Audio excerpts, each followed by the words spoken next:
આજે સમાચાર મળ્યા છે કે જેતપુરમાં મગફળીના ગોડાઉનમાં 1212 ગુણી ચોરાઈ ગઈ. એની ફરિયાદ ગોડાઉન મેનેજરે કરી છે. ત્યારે સવાલ એ ઊભો થાય છે કે આ 1212 ગુણી ગોડાઉનમાં બહાર નીકળી હશે, 3 ખટારા ભરાયા હશે, તો સીસીટીવી કેમેરા નહોતા, ત્યાં ચોકીદાર નહોતો, ત્યાં સુપરવાઇઝર નહોતો. જો આ બધું હતું તો એની મિલીભગતથી થયું છે. જો નહોતું તો સીસીટીવી કેમેરા વગરના ગોડાઉનની અંદર મગફળી રાખી જ શકાય નહીં, તો કેવી રીતે રાખવામાં આવી છે?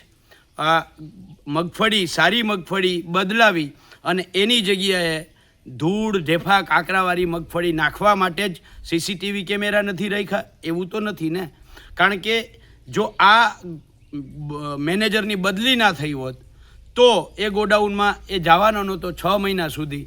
6 મહિનામાં આખા ગોડાઉનમાંથી સારી મગફળી ઉપાડી લેત, એની જગ્યાએ ખરાબ મગફળી ભરી દેત અને જે અગાઉ આજ જેતપુરનું પેઢલા મગફળી કૌભાંડ માટે જાણીતું છે એવું ને એવું કૌભાંડ થાત પણ કોઈને ખબર પડત નહીં. આ તો ગોડાઉન મેનેજરની બદલી થઈ અને નવા ગોડાઉનને ગોડાઉન સોંપતા પહેલાં બધી જ મગફળીની ગુણીની ગણતરી કરવામાં આવે, એના ભાગરૂપે આ ચોરી પકડાઈ છે. પોલીસ ફરિયાદ થઈ છે, આવકાર્ય છે. પણ આ ભાજપ કાયમી કહે છે કે દેશની તિજોરી ઉપર અમે કોઈનો પંજો નહીં પડવા દઈએ.